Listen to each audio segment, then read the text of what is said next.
Hi, welcome to another exciting episode of the Andre The Beast Crayton Show. Another exciting show, another exciting guest. Today we're going to go into what's it like to be a single mom and still at the same time empowering not only your daughters, because you got four daughters, I'm four daughters here. Yes. Being a role model and still empowering other women at the same time. Today on the show, all the way from Colorado, we have a young lady who's definitely doing that. But at the same time, there was difficulties on this path, a little bit of trauma. We all have it. We all have our stories. And it's funny because all of our stories are almost connected to a degree. So today on the show, let's welcome all the way from Colorado. Make sure I get the name right. Marion Rivera to the show. Yes. How are we doing, baby girl? Andre.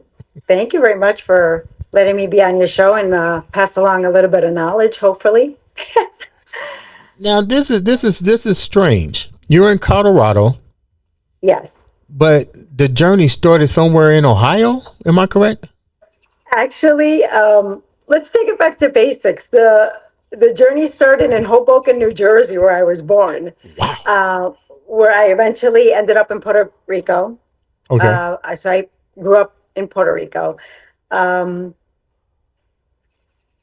It was challenging at times to grow up there. Talk a little bit of trauma here. I lost my mom at a very young age. Father was nowhere in the picture. Raised by my mom's aunt, who took legal guardianship of me after my mom had passed away. Very challenging childhood. My mom was a teacher, had the patience of a saint. I don't ever remember her, raising her voice to me or anything like that. Mm-hmm. Very different, being brought up by a strict Catholic aunt. So my childhood, it was challenging, but I think I did pretty well despite all the hurdles. I turned out to be a great person. I try to support everybody that I can. I try to empathize with people more than sympathize. Because when you empathize, you really got to put yourself in the other person's shoes and see their perspective, and you can relate to how they actually feel. Let's go back a little bit. Let's go back a little bit because I also lost my mom at a very young age too. But okay. you knew your mom because you, to some degree, correct? What age were you when you lost your mom? I was 10 years old. Wow. Yes, I was 10 years old. I just said there's similarities here. Okay, he's 10 years old. Our memories are the same. So let's go back. You're in Puerto Rico when you lose your mom, correct? Yes, I was. Didn't know your dad. Did you know anything of your father? Yes, I did. He was in and out of the picture for a while, for most of my life. So, but nothing consistent, nothing, Even when you lost your mom, how did you lose your mom, if you don't mind me asking? She died of breast cancer at 41. Upon the loss of were you the only child? Are you the only child from your mom? No, I have another sister, an older sister. Mm-hmm. Upon the passing of your mom, did your dad resurface? Did he come back into your life? What was? Do you want me to be completely honest with you? Yeah, most definitely. He resurfaced to see what was in it for him monetarily. And when that led to nothing and he couldn't get anything, then he disappeared again. Wow. Yeah. If you don't mind me, I would like to talk about my mom just a little bit. Yeah, go right ahead. She was a first lieutenant in the Air Force. She also got her master's in childhood education. So she was also a teacher. She was also head of the volleyball coach of the girls team in the Air Force.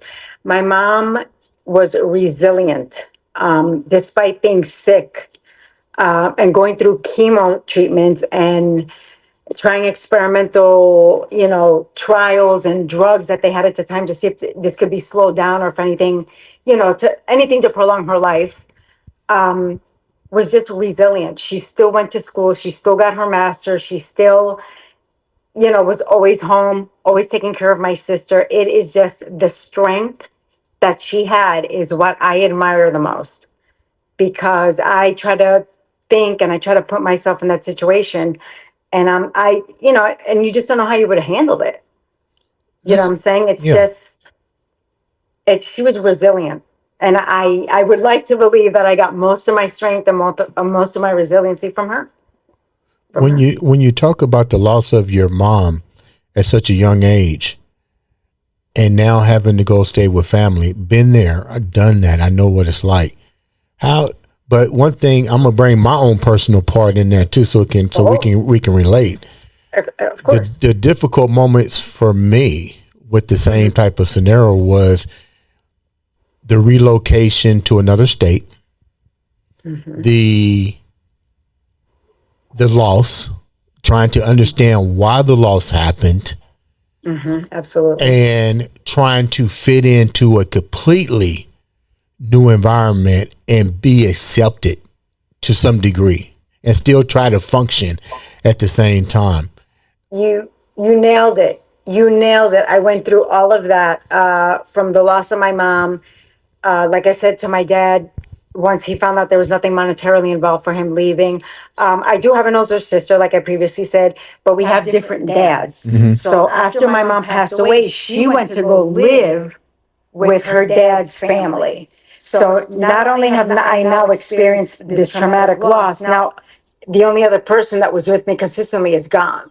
So it was this completely new environment for me, very scared and just very aware of the unknown at the same time. Mhm. Um, I do want to thank God because my mom left everything prepared, so it went very smoothly from her passing away to my her sister, my aunt adopting me, take a legal guardianship of me till I was 17, managing my money that my mom had left to me, and that transition seemed very smooth to me at the time. As a child, you can't really comprehend the extension of what's going on in the situation. Mhm. But as I got older, as you get older and you start thinking about things, you just realize, and you have to come to terms with a lot of things. Like, wow, that was a lot for me to go through. As smooth as the transition seemed, it was a lot to take in at the time. And huge advocate for therapy. I've been in therapy for many years for many different reasons. Mhm. Um, but it has helped me, like I said previously, come to terms and kind of accept the environment that I grew up in. Wasn't an ideal environment, because my aunt was very, very strict, and I wasn't allowed to do a lot of things. But at the same time, Hispanic families have a huge sense of community and support. Mhm. So I also had like my grandma that lived with us most of the time too, and aunts and uncles. So that support, that love that I got, definitely helped me go through the situation just a little bit easier. Let me go back a little bit. You mentioned the cutting the cord from your sister, so to speak. That I was didn't. rough.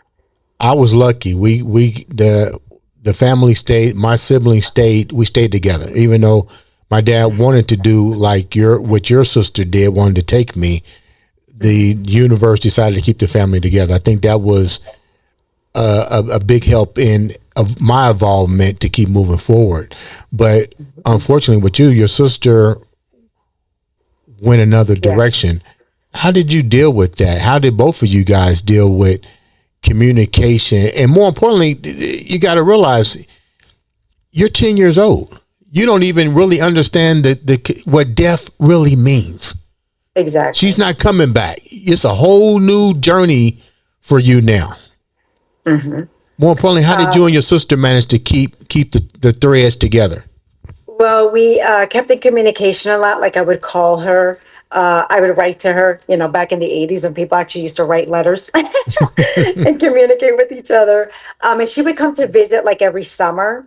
She would come back to Puerto Rico for like 3 months when she was out of school and got her break. So that's how we just kept connected, like in general. It was. And the funny thing about that is that the environment that she grew up in was the complete opposite of the environment that I grew up in. So when we talk about our childhoods, she sees it a completely different way than I do.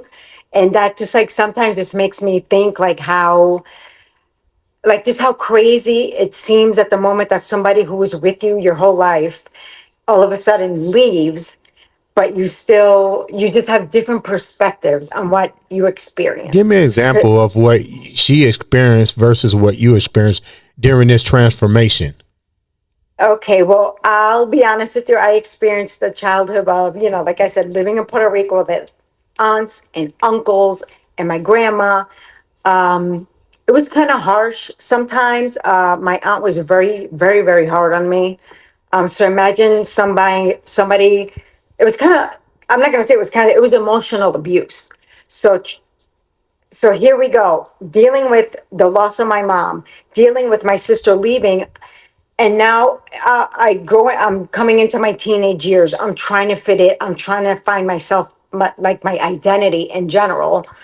And my sister, she experienced it a completely different way because she went to go live in South America with her dad's side of the family. I'll just say it. They're extremely wealthy. So she grew up in a completely different environment where she really didn't have to do much to be accepted and be loved. And, like that sense of community for her came immediately, as opposed to me, where I had to like have a voice and kind of keep myself known and kind of keep myself like, hey, I'm here. Like I'm still here. Please don't lose like track of me or lose, I'm here. I'm Did you here. become So rebellious at any point? Or not just rebellious, but let's get real. Did was there a sense of envy? not, yes, of course it was. Absolutely. Cause I felt like I was like over here in the trenches, just trying to survive, just trying to like grow up. And I felt like she didn't have to experience any of that, which now as an adult, of course, that's great for her. Mm-hmm. Like that's what you would want, for anybody. But looking back, it was just very, very different. My aunt was undiagnosed bipolar. So I have somebody Oh, telling me every day, you're you're not gonna make it. You're not like your sister. Um, you don't have the qualities of your mom. You take after your dad. I mean, just stuff that you just don't say to a child or to anybody in general who's just experienced everything that they just gone through. So not only do I had to overcome all of that, like you add that to the mix and it like, just magnify it like 10%, when you did know? when did your life be? When did your life begin to change? Because I'm gonna put myself in here to help this story Okay. by bringing my own personal journey. Fear factors start to show itself the closer graduation time came.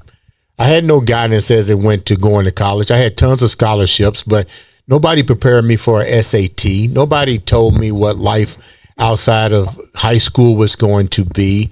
I was unprepared for the world. I wasn't ready for the world. The world was already evolving, but I didn't have the skill sets to evolve with it. What was that like for you? And when did that happen? That resonates completely with me. And it was right after I had finished high school. Things were so tense between my aunt and I that I didn't go to my graduation. I didn't go to my prom. I didn't do anything. I took my finals, and 2 days later, I was out of my house. That's What? yes, yes. Oh my God. Yes. That is crazy. That's how bad it had gotten at that point. But like you said, kind of like what you went through, completely unprepared. Yeah. Completely unprepared. When you're that age, you think like, no, I got it. I know what I'm doing. Nothing. That's where my sister steps in as my role model. She's the one that was like, no, you got to take the SATs. You got to start looking for colleges. We have to look into financial aid. We have to do this and we have to do that. She was my biggest role model for that. And I thank her for that every day, because if she wouldn't have given me some sense of like, you need to go this way, like kind of guiding me through the process, because she had already started to go through it, my life would be completely different. Now, Completely did different. you attend all of your schooling years in Puerto Rico?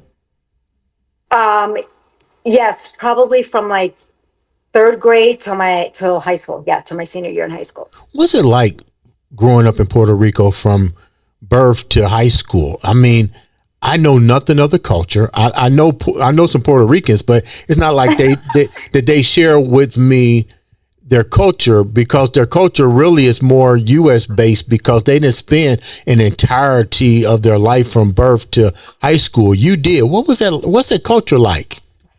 It's it's how is it Puerto Rican culture in general? It's very supported. It's a huge sense of community, family highlighted the most. That's why you'll see two aunts, two uncles, cousins, a grandma and a grandpa all living together in the same house. It's the culture that that family should always be together, should always support each other no matter what's going on. So in Puerto Rico, you get a lot of sense of community, and it is amazing while you're growing up because you're exposed to the culture, you know your roots, you know where everybody came from, and it just gives you a very good sense of pride. Like you're just proud to be Puerto Rican. Now let's go back. Um, Let's go back a minute. Hold that thought. okay, Hold that thought. okay. I love the sense of family. I love the value structure. I love that. I think the good part about being of a different ethnic group, you Hmm. get to experience that, but a lot of people don't get to experience that, and it's been broken even in this generation. But let's keep going with this one particular thing that you said. It's cool to have that structure, but Hmm. you were still dealing with the mental aspect of beginning to develop, not knowing how to develop, but more importantly, you're dealing with an aunt who was later diagnosed with a serious illness. Hmm. How much of a mental aspect goes into your culture? Because had that been diagnosed, Oh, it'd be way different. Yeah. thank you. Oh, What's your she would have been diagnosed, and hopefully she would have been on medication, and and just functioned better. She was pretty unbearable at times. It was really hard, because, like I said before, dealing with the trauma, dealing with the loss, trying to find your way as a teenager, but with having somebody also putting you down all the time, and then walking on eggshells. Let's not forget that, because you don't know what's going to trigger. You don't know where it's coming from. You don't know if it's something I said, I did, I didn't do. So it was extremely hard to manage all that. Like I said, therapy, a lot of talk therapy, a lot of just coming to terms with a lot of things. But I did overcame you it. go to therapy while you was still in high school? Yes, I went to she actually took me to therapy like maybe a week after my mom died. They just wanted me to, they wanted me for me to have an outlet. They wanted me to talk. They wanted me, because like I said, at the time when you're 10, you don't realize what's going on. And since, like I said before, they made that transition so seamless, it seemed like everything was okay. But as I was getting older, coming into my teenage years, I had a lot of questions about stuff. And let's be honest, I had a lot of anger inside of me, like not only like why did this happen, and how why, or that the unknown uncertainty of the situation. Like I also developed a lot of anger, Mm. because at the same time I was like, why am I being treated like this? Why am I your punching bag? I don't understand. Marion, did you share the emotional abuse that you was getting from your aunt with your therapist? And if so, how did they tell you to deal with it? And, because saying to me, if you're in therapy for that amount of time and a lot of your triggers are being displayed in the house, I mean, it Yes. seemed like they would have said something to your aunt, like, "Hey, you know what? You ever thought about being tested?"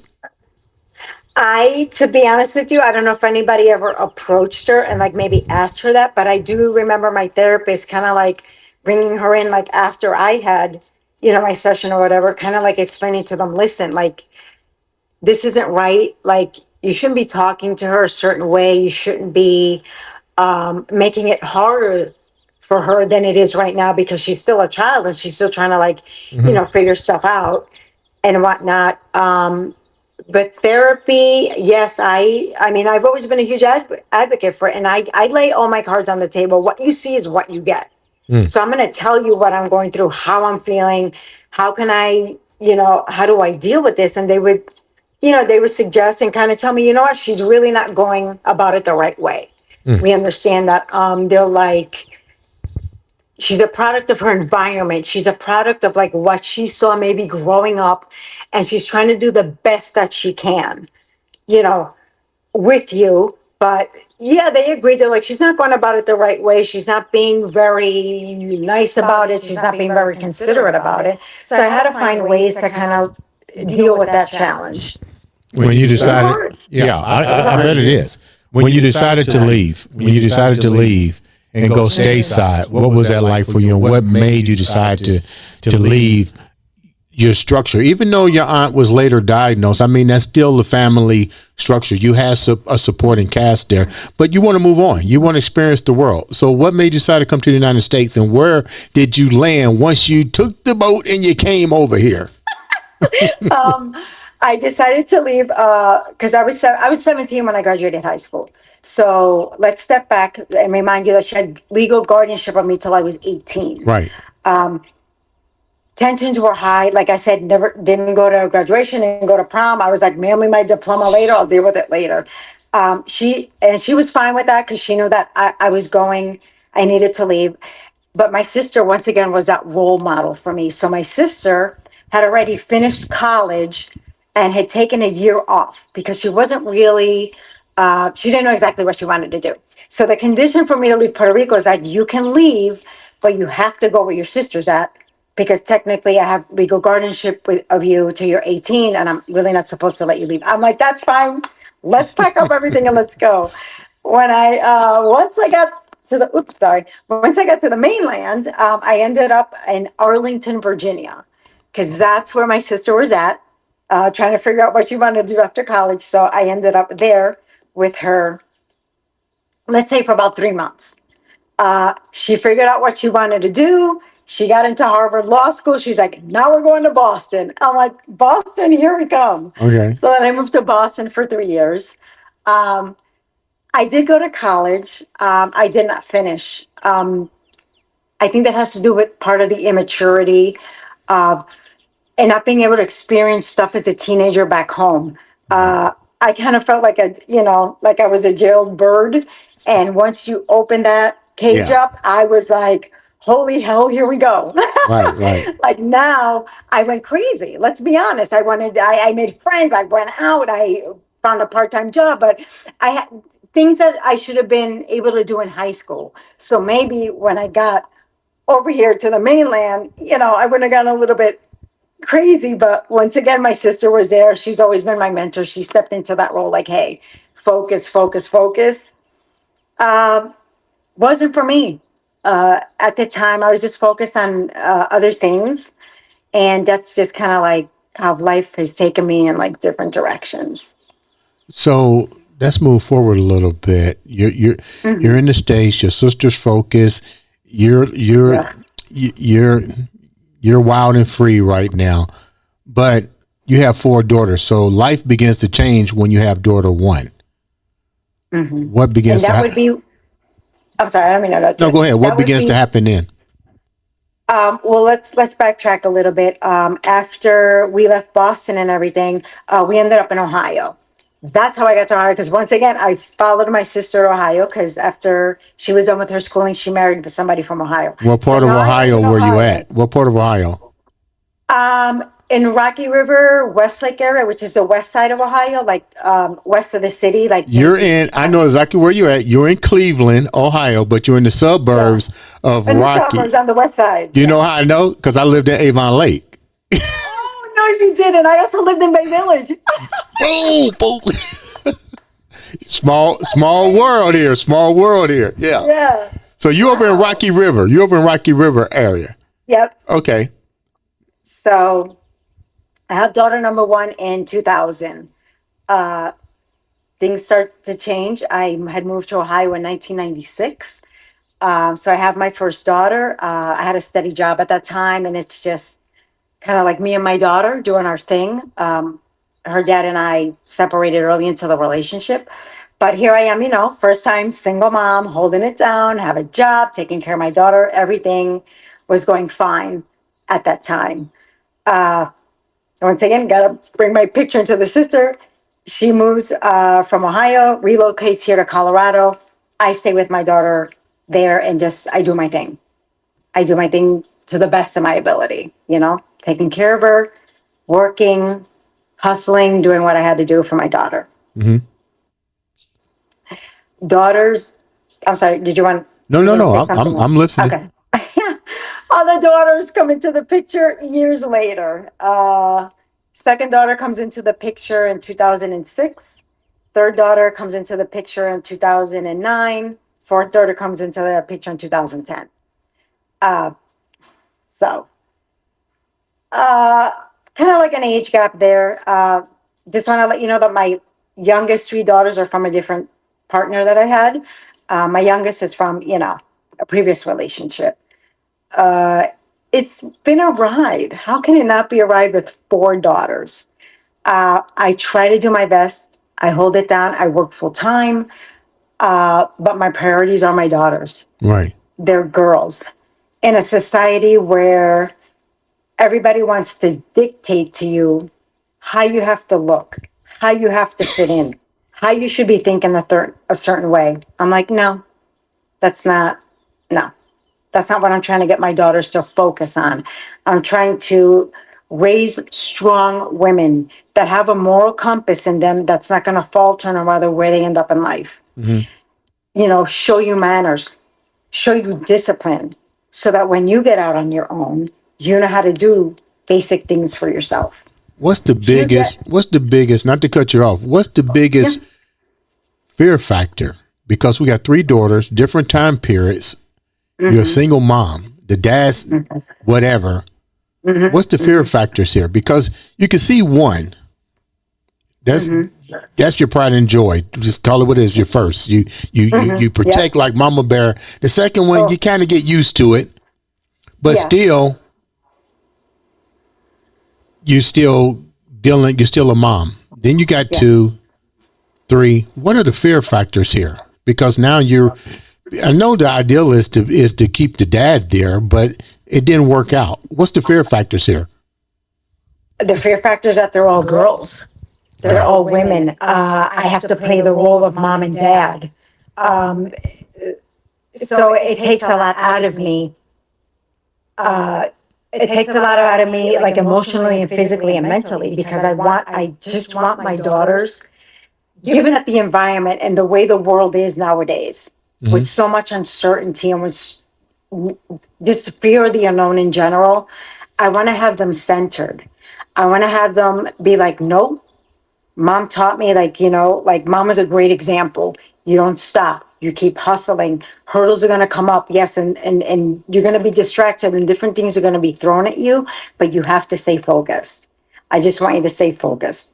They have my support 100% no matter what they do. I'll go to bat for any of my daughters any day. That's never going to change till the day I die. It's just, it is what it is. Um, but mostly, having to play a dual role of mom and dad, it's challenging. It's challenging. What do they call that? Like a feminine, masculine kind of like energy, Hmm. because you're the one, you're like the top dog, and you got to be in charge of everything and kind of like play both roles. But yeah, I mean that's a fear of the unknown. When did That you that's a big fear. when did you decide to go to Colorado? Because it's not like where you lived in Ohio was Mhm. bad. I know that area. No, I oh know no. the Avon Lake. I know Yeah, the no. right. That is a Awesome. great suburb area. Period. Yes. But you wind up Um, moving. I ended up moving, to be honest with you, for some personal issues that I had going on at the time Hmm. with the father of my three youngest daughters. So I left. I thought about the situation. I'm like, this is a great situation to just take myself off right up, take myself out of the situation, and just go start anew, Hmm. and start a new journey. Start something, where I'm leaving the stuff that I had going on in the past, and now I'm just focused on me and focused on my kids. My sister lived here. She moved here in 2015. So that's when I was going through all this stuff. She's like, no. You get out of Ohio, come to Colorado. You're going to love it here. It's beautiful. You got my support. We'll figure this out. And that's how I ended up here in 2015. To look at your social media, you would not think that your life was a combination of all of these situations because Okay. it, but it just goes to show, even with all of the stuff that you went through, there's light at the end of the rainbow. I see nothing but empowerment every time I'm looking at following your journey through your social media. Strong Thank you. Thank empowerment. you. Now you're in Colorado and you're on a mission to empower women in a total different light. To what do you think women are missing? What do you think they're missing that makes you want to empower them? What are they missing? I think they're missing self confidence, self worth. They might be stuck in a situation where, like, I can't get out of it. Like, there's just no way to get out of it. You have to take that mentality and throw it out the window. It's gone. You're worth it. You're worth it. You can get yourself out of where you're at. It just, with a little planning, but with a little bit of planning comes a lot of support. You have to surround yourself with people that are going to keep you grounded and be like, no, no, no, you got this. You got this. You can do this. I want my story to resonate with other women who might be stuck or might be like, oh no, I can't do it. It's too late. Oh, it's never too late.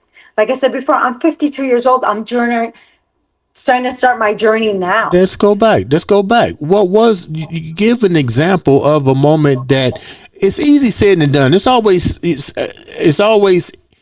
easy for somebody to say you can get out of something, Hmm. Hmm. but it's also difficult to have empathy to walk in somebody's shoes. So Hmm. let's go deeper. Let's take them. We're using you as an example because That's okay. you're the foot soldier. Absolutely. What was the moment that you had to get out of? What was that moment for you? The moment that I had to get out of probably happened to me about 5 years ago when I was in a situation where my partner that I had before during COVID just upped and left. No real reasoning, no real, just decided, I'm done. I don't want to handle the situation anymore. So I'm just going to leave. Um, that was my moment. I said, oh, no, no, no. And I wasn't employed at the time. I was staying home with my kids for a little bit, trying to figure out what I wanted to do for work, what direction everything was going to go in. That automatically it made my mind click. I was like, completely different mindset now. No, you got this. You got this. You've been through all this before and you've made it out. No, you got this. Put yourself out there. Start talking to people. Start using your voice for other people. Maybe your story resonates with somebody else and they can be like, you know what, if she's doing it, why can't I? Why don't stay silent? Just you need to advocate for yourself. It's a huge thing to advocate for yourself. And I did all that. I was like, nope, this is my defining moment. I'm gonna get a job. Life goes on. We're gonna do this, we're gonna do that. And I just keep kicking ass or trying to kick ass every day. But do you think it's easy for you to kick ass because of the support system that you have? It's not that easy for individuals that don't have that Don't support have system. support. So when I'm going with this is Mhm. you're now empowering women. So let's go and tell the women what are the three things that you would put in place to help them get the support system, because it's not as easy as picking up and leave. It's not as easy you No. to do that. So what are three things that you would put in place for women to say, okay, if you're in this situation A, B, and C, this is the first thing I would do, this is the second thing I would do, and this is the third thing I would do? The first thing I would say that I would do is get help. Don't be ashamed to ask for help. Um, Somebody's always willing to help you. You just have to, check out the resources that are available to you, whether it be in your local community, online, anything. The local library, go read, you know what I'm saying? Like, you just have to realize the resources that are out there, get a hold of what you think resources would help you and support you, because support is one of the major things that you need. Mm-hmm.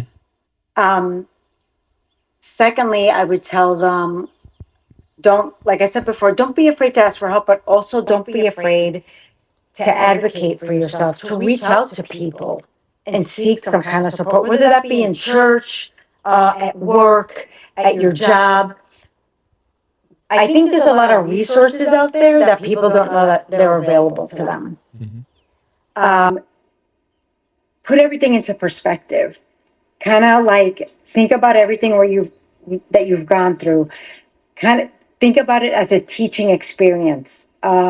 Think about how instead of you letting that break you, let it define you. Find that strength and just really think about it. Just really think about it. Come up with some kind of a strategy, if Mhm. possible, to come up with a strategy saying no. And take things step by step. I think this is the biggest thing. Take it step by step. It's not like you have to have a full blown out plan and be like, oh no, I have to make it all the way. I got to go this way. No, take one step at a time.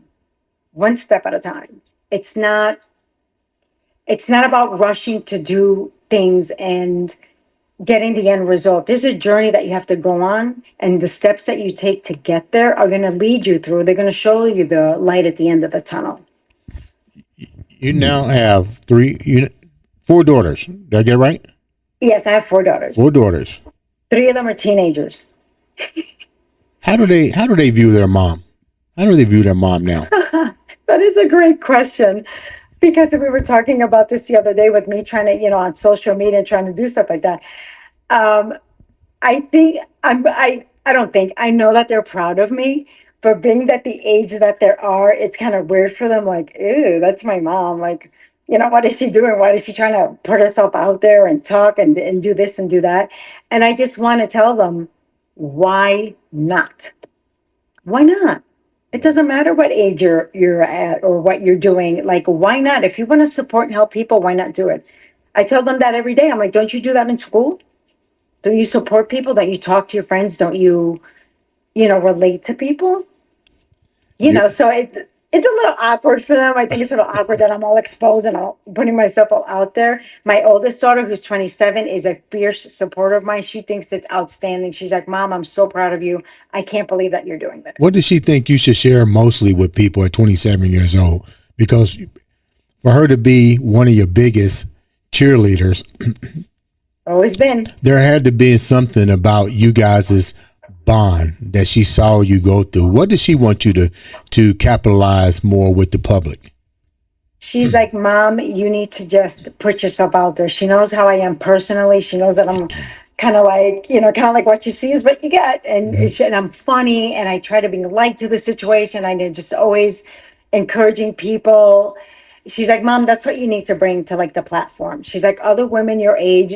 She's like, not only your age, but younger, older, they need to see you. Just be who you are and just put yourself out there. She's like, not everybody's like that. Like everybody has different problems that they have going on in their life, whether they be physical or emotional or anything that everybody's in.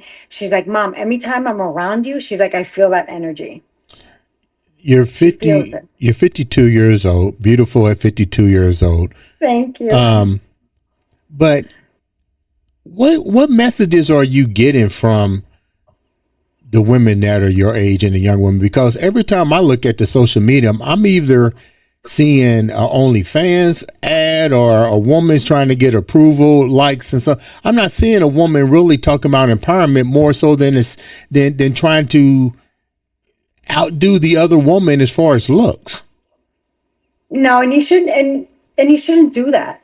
Once again, that goes back to the stereotype of you have to look a certain way and you have to carry yourself a certain way. No, beauty comes from within. As long as you're happy and you love with what you see in the mirror, Mhm. go keep doing your thing. Women shouldn't be knocking each other down. Oh, well, you don't look like this, or you don't do this, or you don't do that. I'm not like that. There's no reason to be catty. There's no reason to be hating on people. Women need to support each other, no matter what they're doing. What would you tell the young girl at 17 that just flew free falling like Icarus all through the sun and wish Yeah. that she made it? Because you said something, you said, I was immature. I wish I had to finish school and stuff. But what would you tell that Icarus female that's flying free falling? Um, I probably would go back and tell her focus more on going to school and finishing, but I also would tell her that I'm proud of her for everything that she went through. That life changes all the time, and that what you might be experiencing right now or feeling right now, one day you will be proud of that. You'll be proud, and you'll acknowledge your own resilience and your own strength. You know, such a great story. Glad you had the time to come and share it. Definitely, definitely a lot of, I always tell people that come on the show, I always say, you know what? We all have a common thread. If you just take time to listen with empathy, and you'll be surprised at the end what actually happened and how much you guys actually have in common. Yes. With that said, how can the viewers help you to launch your journey, your career, and more importantly, inspire other women and other individuals, period, not necessarily women? Exactly. Because I want to be a voice for everybody. I do have a website, which is www.marionrivera.com. You can send me messages through there. You can get a hold of me. I also I'm on Instagram, huge on Instagram. That's my main social media platform. My name on Instagram is just Marion Rivera 4854. I'm trying to, I'm still kind of like learning this whole thing about social media. So I'm going to be posting more reels and posting more videos and stuff. But this is all very new to me. I love it. I love it. I just want to be out there telling people, do your thing, no matter what you've gone through. We got this. Let's do this. If you want to reach out to me for support and talk to me, reach out to me. I'll talk to you. I have no problem with that. But it's still, it's like a learning process. It's a learning process, but I just love the people that have like contacted me, like supporters, followers, like, oh my God, we think this is kick ass what you're doing. Please don't stop. Please be another voice for us. Please just keep putting yourself out there. We think it's great. That that's been awesome. When every time I get a text or an email or anything from anybody other than my family, right? Because family's always gonna be there. It's always gonna be like elevating. You're like, okay, but when you receive it from other people from like outside, it's just what a great feeling. What a great feeling. I'm glad that you decided to take that leap of faith and get on social media, and more importantly, take the time to come on the Andre The Beast Crayton show and share such a beautiful story. Ladies and gentlemen, this has been, once again, another exciting episode of the Andre The Beast Crayton show.